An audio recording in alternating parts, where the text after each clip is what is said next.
Ang text natin makikita sa 1:16, 23b-24. Ang sabi po dyan, pakatandaan ninyo anumang hingin ninyo sa Ama sa aking pangalan ay ibibigay niya sa inyo. Verse 24, hanggang ngayon wala pa kayong hinihingi sa Kanya sa aking pangalan. Humingi kayo at kayo'y tatanggap upang malubos ang inyong kagalakan. Gusto na Diyos ang kanyang kagalakan. Hanap ko na upuan.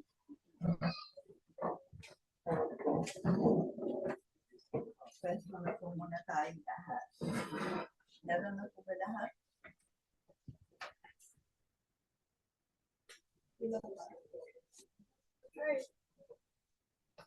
So, meron po.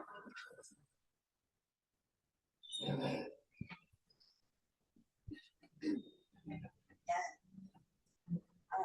Sino po sa inyo yung mga nakukulitan na sa mga taong palagi na lang walang ginawa kundi humingi?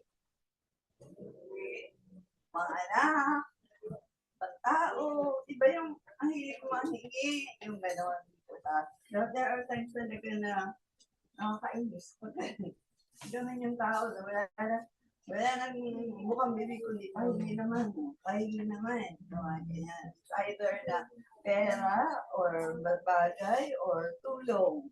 Diba maraming klase na nahihingi ang mga tao eh. Kaya minsan, lumarating tayo sa naiinis na rin tayo. Pagkat lagi na rin tayo hihingan. Amen po ba? Amen. O walang ganyan. O baka ako lang. Pero alam niyo ba talaga na ang Lord never na nainis. Every time na humingi tayo. In fact, yun ang gusto ng Lord. Na tayo ay laging lumalapit sa Kanya at humihingi sa Kanya. Gusto ng Lord yun. Kasi nag-aalala siya palagi sa atin. Ano yung concern niya? Yung needs natin. Yun ang concern ng Panginoon. Kasi yung kaligtasan nasa atin na yun eh. So ano na lang yung concern niya? Yung pangangailangan natin. Kaya ang gusto niya talaga, humihingi tayo. Sabi nga sa 1:16-24, 1:16 verse 24, hanggang ngayon wala pa akong hinihingi sa Kanya sa aking pangalan. Humingi kayo at kayo tatanggap upang malubos ang inyong kagalakan. Amen. Ano gusto ng Lord? Yung malubos yung kagalakan natin. Paano malulubos? Pag tumingi tayo at tinugon tayo. Di ba ba? Siyempre, nagagalak tayo once tayo po ay tinutugon ng Lord. So, paano tayo tutugunin? Kailangan natin humingi. Hindi naman yung automatic lang yun na nakikita naman ng Lord yung kailangan ko. Dapat binibigay niya na lang. Hindi ko ang gusto ng Lord, dumalaki tayo sa Kanya. Diba? Na humihingi tayo sa Kanya. Kahit alam niya kung ano yung kailangan natin lumapit sa Kanya. Kailangan natin humingi po sa Kanya. Yun ang gusto ng ating Panginoon. Basta sa isang kondisyon. Ano po yun? Sa Kanyang pangalan. Sa pangalan ng kung sino-sino pa po. Diba? Kaya kahit yung, Ramalo, pwede naman dyan. Eh, kung di naman siya sinipin ng Lord, dahil hindi ka humingi sa pangalan ng Lord, yung wala lang. Di po ba? Dapat yun, taang-tamang prayer po ay pray to the Father in His name. Kung gusto natin tayo po ay matugon sa ating mga panalangin, yun po ang pag-aaralan natin ngayong gabi. Sabi po sa topic natin, humingi ka lang. Humingi ka lang. Kailangan po yung humingi ka lang. Sabi nga sa 1:16-23b, 1:16-23b. Ang atandaan ninyo, alam mo ang hinangyay sa Ama sa aking pangalan. Ayun, ang tamang panalangin po natin. Marami kasi, di ba, nag-pray pero hindi po properly address. May mga nag-pray sa mga taong ginawang santo. Like Virgin Mary, sabihin na po natin. Alam po, meron pong ma-offend, pero yun po yung totoo eh. Kung yung nabuhay po siya, meron ba siyang miracle na nagawa nung nabubuhay siya? Wala eh. Mabuti pa sila Pedro, sila Pablo, nakagawa ng miracle through the Lord. Di po ba nung buhay sila? Eh lalo pa kung patay na. Ano pa magagawang miracle nun para sa atin? Paano pa tayo matutugon ng mga yon? Lahat ng namatay po, namatay na eh. Walang magagawa. Except the Lord. Bakit may magagawa ang Lord? Nabuhay siya ulit eh. Amen po ba? Amen. Dahil po yung tandaan po natin, maging nasa online po. At dapat proper address po pag tayo po ay humingi. Di ba yung iba, kapag si Jose Rizal eh, hinihingan yan eh. Di ba may mga reservista? Di po ba? Yung iba yung araw, yun ang yung mga kalikasan, di po ba? Yun po yung hihinga. So dapat hindi po ganun. Ano nga po yung tamang itinuro ng Lord? Na panalangin sa mga alagad at sa atin na rin po sa Matthew 6:9 to 10. Mateo 6:9 hanggang 10, verse 9, ganito kayo mananalangin. Ama naming nasa langit, sambahin nawa ang iyong pangalan. Verse 10, naway maghari ka sa amin. Hindi nawa ang iyong kalooban dito sa lupa tulad ng sa langit. So yun po yung tinuro na po. Kaya kanino daw tayo dapat humingi? To whom should we pray? So yun po yung tanong. To whom should we pray? Number 1, kanino daw? To the only one, true God. Isa lang. Yan yung pinagtitiginan ni Bishop sa pinuturo sa atin every GBS. Isa lang ang Diyos. Yung tunay na Diyos, tundan po tayo pwede humingi. Siya yung tunay at nag-iisang Diyos lamang. Sapagkat ang Diyos Ama lamang ang may kapangyarihan. He is the Almighty God. Kaya kahit ano, pwede mong hingin sa Kanya. Basta kung kilala po natin ang ating Panginoon, sa Kanya lang tayo magtitiwala. Sa Kanya lang tayo aasa na kung ano man ang hingin natin, sa pangalan ng ating Panginoong Jesus, ipagkakaloob po sa atin. Bakit? Walang mahirap sa Kanya eh. Di ba? Pinaglanan natin, walang bagay na mahirap, walang bagay na imposible sa ating Diyos Ama. Di ba? Kung paano nahati yung Red Sea, may makakagawa ba nun?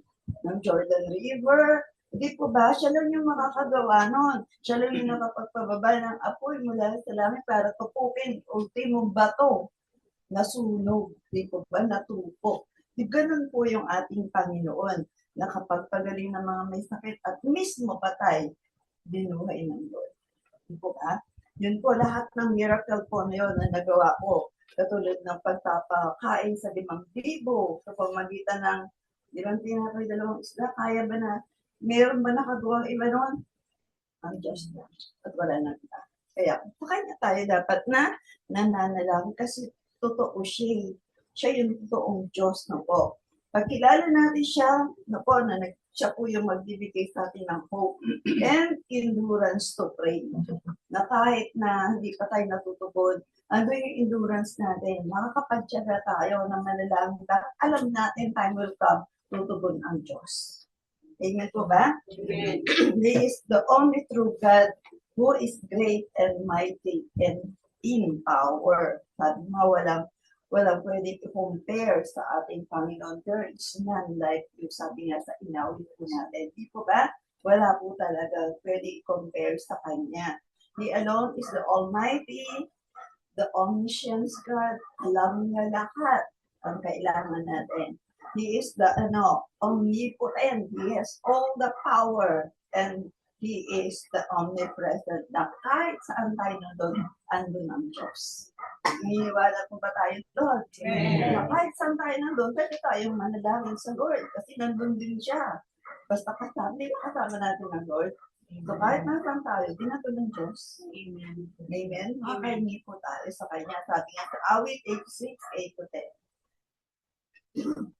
Awit 86, verse 8 to 10. Verse 8, walang Diyos na katulad niyo, Panginoon. Walang sino makagagawa ng mga ginawa ninyo. Yun, wala talaga. Verse 9. Verse 9, ang lahat ng bansa na ginawa ng may lalaki at pupurihin nila ang Diyos. Verse 10. Verse 10, dahil makapangyarihan kayo at ang mga gawa niyo ay kahanga-hanga, kayo ang nag-iisa. Pinapasalamatan natin dahil meron tayong Diyos na totoo. Yung Diyos natin talaga tutugon kung ano man ang ating mga pangangailangan. At iisa lang siya. Tandaan po natin, iisa lang yung Diyos natin. Amen po ba? Amen. Kaya tayo lagi word ka, ready po. Diyos siya lamang po at wala na po iba ang dapat natin kilalanin, dapat natin lapitan, dapat natin hingan ng tulong ng kapay, physically, mental, spiritually, or whatever na kailangan po natin. Meron tayong tunay na Diyos na tutugon sa atin. At maging sa oras na tayo nagkakasala. Yun po yung maganda doon, di ba? Na kahit alam naman natin na lahat tayo nakagawa pa rin po ng kasalanan. Pero meron tayong tunay na Diyos na pwedeng magkatawad po sa atin. Yun po ang ating Panginoon. May times na meron tayo mga pagkakamali, may mga shortcomings po tayo, may talagang nakakagawa tayo ng kasalanan. Siya pa din po yung tumatawag sa atin. Imagine that, ganun kabuti ang Panginoon. Siya pa yung sasabihin kayo dito. Basahin nga po natin sa Isaiah 1:18. Isaiah 1:18, sinabi pa ng Panginoon, halikayo at pag-usapan natin ito. Kahit gaano man karumi ang inyong mga kasalanan, dininisip ko iyan para maging malinis ka. Amen. Napakabuti ng Lord, di po ba? So, hindi lang yung mga material na kailangan po natin ang pinagkakalot ng Lord. So, bakit gusto niya na lumalapit tayo para humingi ng tawad? Para pagdating niya, kasama tayo sa kanyang kaharian. Di po ba? Ayaw niya yung patuloy tayo gumawa ng kasalanan dahil mamaya maiwan tayo. O, di po ba? Kaya pero, gano'n siya katapat. Meron katapat na yung kasalanan natin, may katapat na 1 John 1:9, may katapat na Isaiah 1:18. No, kahit nga daw gaano karami at gaano tayo karumi, handa siyang patawarin tayo. Amen po ba? Kailangan lang natin lumapit. Kailangan natin humingi. Kailangan natin mag-confess kung talagang may gagawa tayo ng kasalanan. Huwag na po tayo magturo o magdamay. Pagdamay pa na kita. Kung tayo may kasalanan, talaga aminin na lang po natin ito sa harapan ng ating Panginoon. And He alone can do that because He is abundant in loving kindness. All to all abundant. Ganun ang Diyos natin. Sobra yung kanyang kindness, sobra yung pagmamahal niya. Unconditional talaga yung pagmamahal ng Lord. Kaya anytime na gusto natin ko, bakit? Makikinig ang Diyos. Amen. Puno siya ng pag-ibig, ng awa at ng hapag sa kanyang mga nilalang. Kaya lumapit lang po tayo, humingi tayo ng forgiveness kung nakakuha tayong kasalanan at humingi tayo kung ano man ang kailangan po natin. Basta in Jesus' name. In Jesus' name ka po. Ano po? Walang sino mang na makakagawa niyan kahit pa po yung mga sabihin natin yung mga tinawag santo na yun. Wala po. Ang Diyos lang po ang makakagawa niya. Sabi niya sa awit 86 verse 5, tagalit. Tunay na makakapagkabuti ng pag-ibig sa Ganun po ang Diyos po natin, di ba? Tunay na napakabuti niya. Tunay na mapagpatawad siya. Kanino? Sa mga tumatawag sa Kanya. Puno siya ng pag-ibig. Kaya hindi niya tayo maitatanggiwan sa lumalapit po tayo na alam niya naman kung tayo din po naman ay sincere sa paglapit po sa Kanya. Alam ng Panginoon po. Kaya tayo sa Kanya po tayo humingi ng tulong sapagkat siya lamang yung pwedeng bumapit sa kaaway na pwedeng hadlangan yung ating mga panalangin, yung pwedeng hadlangan yung ating pananampalataya, yung ating paniniwala, andyan may kaaway po Kaya dapat alam natin yung proper prayer. Nang sa ganon, hindi po manalo ano man ang gawa ng kaaway. Ako pa natin yun. Always be aware that andyan may demonyo aalip-alikit. Naniniwala ba kayo nandiyan niya sa paligid? Kaya huwag kayo tutulog-tulog. Ibig sabihin, nandiyan yan, pinapaypayan na kayo. O, di po ba? Kaya dapat po talagang alert, gising na gising tayong lahat. Hindi po tayo nagpapatalo. Amen po ba? Sabi nga, sayang naman yung pagpunta nyo dito. Kung matutulog lang pala kayo, sana hindi na lang kayo pumunta. Pero salamat sa Lord dahil alam ko nandiyan kayo para makinig. Ang Diablo Pita, yung gagapalain sa pagtawag natin sa Kanya. Di ba? Pag nananalangin tayo, kumisan, pati langaw, ginagamit niya, lamok, ginagamit niya para patigilin tayo manalangin. Eh. Di ba? Nadidistract talaga tayo basta may dumadapong langaw sa'yo. Eh. Di ba ba? Gawa po na paawa yun. Pero minsan nga eh, sabi ko, Timonyo, kapatid mo naman yung langaw, ginagamit mo. Talagang dapat meron tayo mag-review ko noon. Di po ba? Talagang didistract po tayo para tumigil tayo. But remember, 1 John 1 John 4:4. 1:4:4 mga anak, kayo ngaya sa Diyos at napagtagumpayan na ninyang mga huwad na propeta, sapagkat ang Espiritu nasa inyo ay mas makapangyarihan kaysa sa Espiritu nasa mga makasandiputan. Amen. Sa inyo na po ba yung Espiritu na yan? Ano po yun? Sino po yun? The Holy Spirit. Nasa atin siya. Panalo tayong lagi. Amen po. No much po yan sa ating Panginoon. Greater is the Holy Spirit in us than Satan who is in the world. Knowing this can give us great confidence to pray and pray and pray.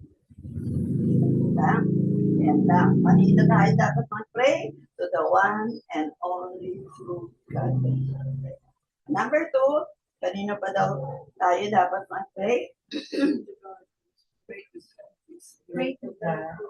Who is great. Dakila ang ating Panginoon. Kaya dapat sa Kanya po tayo nananalangin, sa Kanya tayo tumatawag. Saan siya great? In His love, in His grace, and in His mercy. Yan po. Sabi sa Exodus 34:6-7. Exodus chapter 34 verse 6 to 7a. Verse 6, dumaan ang Panginoon sa harap ni Moises at sinabi, Ako ang Panginoon, ang mahabagin at matulungin Diyos. Mapagmahal at matapat ako at hindi madaling magalit. Verse 7, ipapakita ko ang pagmamahal ko sa maraming tao at pinapatawad ko ang mga kasamaan nila, pagtutuway at mga kasalanan. Amen po.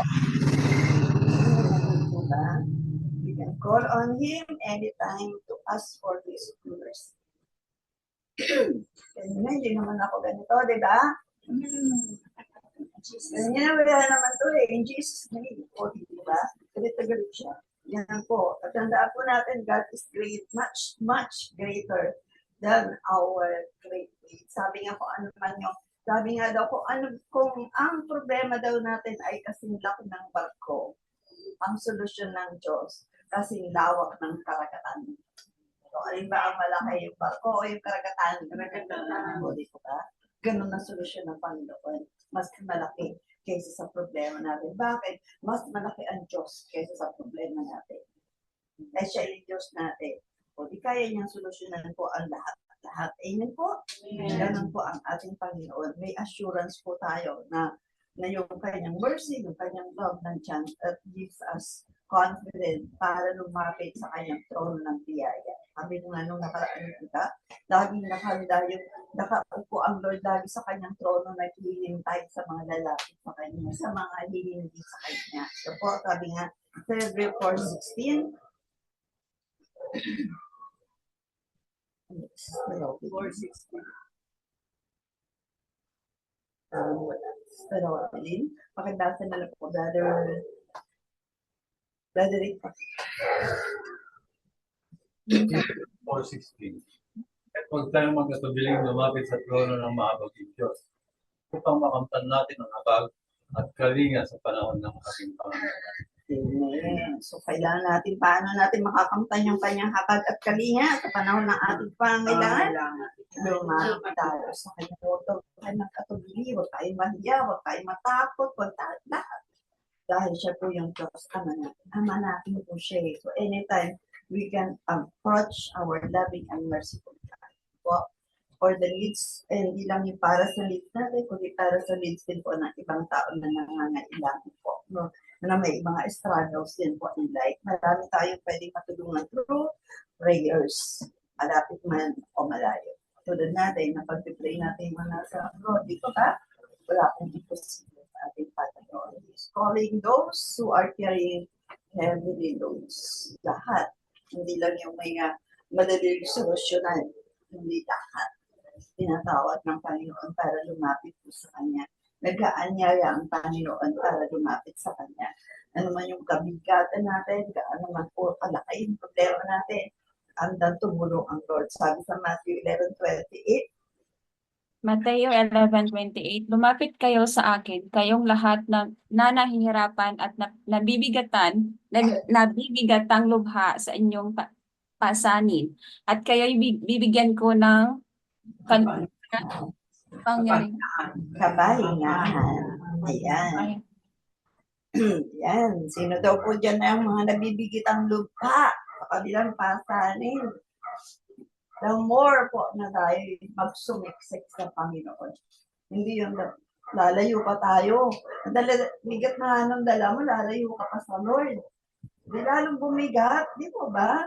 Ipilitin po natin makapag-church, maka-attend ng Bible study, kahit sa mga online po, kapilitin po natin makagalit.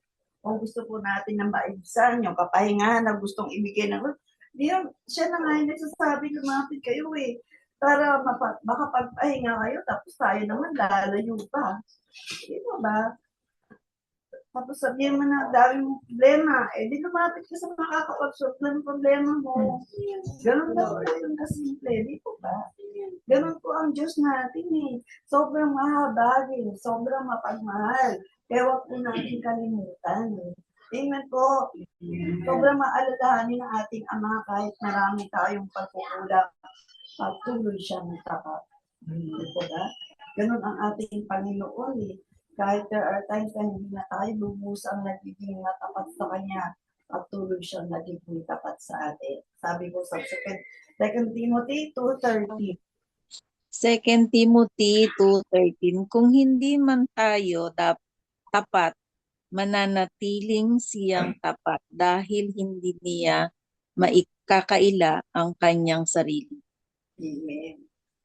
Matapat siya talaga Kaya hindi niya pwede sabihin, naku, ayoko maging matapat sa'yo. Yung character ng Lord, faithful God siya talaga. Kaya lagi siyang tapat sa lahat ng tapat at nagtitiwala sa Kanya. Ako, yung character niya, sabi nga doon, hindi niya kayang may pagkailayon. Hindi niya pwede sabihin, ako, hindi mo na ako magiging matapat sa iyo, hindi ganun ang Lord natin. Yan po. Kaya dapat manatili lang po tayo ng tapat. Dahil nakakaya naman. Ang Lord natin, sobrang tapat. Tapos tayo daw, gumagawa ng puro kalokohan. Hindi po ba? Hindi tayo nagiging matapat sa Kanya. Tapos pag may kailangan tayo, kung makahingi tayo sa Diyos, parang may patago tayo. Hindi po ba? Nasa tanong ng Lord, naging matapat ka ba? So, ano sasabihin natin? Pagtatampo yung iba, mawawala pa sa church. Dapat hindi po. Tingnan po, kung naman natin ang Diyos ay tapat. Kaya dapat, maging matapat din po. Yun po yung may papalik natin sa ating Panginoon. Manatili din po tayong tapat sa ating Panginoon. Kaya sa Kanya lamang po tayo, manalangin. So, anong resulta? In praying to our great God, anong magiging resulta? Gusto ba natin yan? Yun ang gusto natin, asap Kapag sunod po natin, asap ba? Paglapit ba natin, nagpe-pray ba tayo araw-araw? At yun po, pag gusto po natin matanggap, yung pray po sa ating great God. Lapit po tayo sa Kanya. Awit 86:67.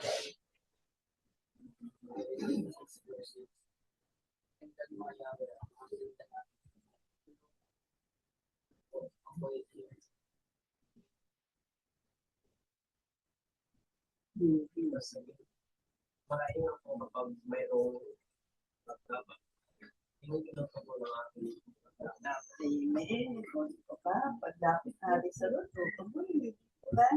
Hindi tayo kayang tikisin ng Lord. Hindi tayo kayang biguin ng Lord. Anak niya tayo eh. Kaya patuloy lang tayo sumunod. Patuloy tayong umasa. Patuloy tayong maging matapat sa ating Panginoon. Hindi lang dahil sa siya'y tumutugon. Ako, kundi hindi lang yung mga needs natin yung kanyang tinutugon, kundi pati po yung ating mga unconfessed sin kasi kapag hindi po tayo naging matapat sa Lord na sabihin lahat, kung may mga may mga nakatago pa o mayroon pa patuloy na ginagawang mali, ako, hindi po makakatugon ang Lord sa atin. Amen po. May nahanap niya yung katapatan natin eh. Sabi niya, di ba, gaano mang karami, gaano mang karumi tayo sa kasalanan, sabihin natin lahat. Kasi once na may unconfessed sin tayo, once na may nakatago tayong kasalanan, hindi tayo matutugon ng Panginoon. Sabi sa Isaiah 59 verse 2. Isaiah 59:2, ang inyong mga kasalanan ang siyang naglayo sa inyo sa Diyos at iyon ang dahilan kung bakit niya kayo tinalikuran at ayaw nang makinig sa inyong mga dalangin. Ayun. Yun po yung magiging dahilan kung hindi tayo natutugon ng Panginoon. Bakit po? Kung meron tayong mga unconfessed sin, kung patuloy pa lang tayong gumagawa ng kasalanan, hindi na tayo umasa. Amen po. Dahil hindi tayo naririnig ng Lord once na may kasalanan po tayong ginagawa. Nagpapatuloy po tayo sa paggawa ng kasalanan. Yung nagpapatuloy po yun po, lahat tayo nakakagawa pa ng kasalanan, magsisi lang naman tayo, okay na sa Lord God. Pero kung patuloy naman tayong gumagawa ng kasalanan at ini-ignore natin ng paghingi ng tawad, di po tayo naririnig ng Lord. Amen po ba tayo dyan? Ayan po. Ayan. Dahil tapat ang Diyos, kaya sikapin din po natin maging tapat sa Lord. Pagpasang po natin, ang Diyos naman magpagpatawad talaga ito in Jesus' name na po yan. And in return to all the favors that we have received and will be receiving from our great God, let us continue to praise, to worship, and give thanks. Hindi lang naman tayo puro hingit naman. Dapat nandun naman po yung praise and worship and thanksgiving muna. Di po ba? Bago naman tayo humingi, nandun na yung paglapit mo, Lord, pahingi. Kaya nasabi ko, di ba? Hindi ba kayo naiinis? Puro na lang hingi. Wala man na papuri muna. Di ba? Di ba? Dalansin muna yan. Ganda-ganda mo ngayon. Yung pala may hihingin. Ganun din tayo sa Diyos. Purihin muna natin siya. Hindi puro hingi na lang tayo. Pasalamat. Di ba? May pagkakataon tayo para humingi. Pasalamat muna tayo sa ating Panginoon. Glorify His name first before we ask. Sabi sa awit 86:12-13a, bilang last verses natin, sabi po yan, Panginoon kong Diyos, ano daw po? Buong puso ko kayo, pasasalamatan. Pupurihin ko ang iyong pangalan at pakailanman. Dahil ang pag-ibig niyo sa akin ay dakila. Ganun po dapat muna. Dapat po na tayo pagpupuri, magpapasalamat. Kaya diba tayo, bago tayo magsimula, awit muna tayo sa Lord. Di ba? Yun po ang gusto ng ating Panginoon. Great is our Lord and He is worthy of our praise, our worship, and thanksgiving. Kaya before we ask, sing muna tayo.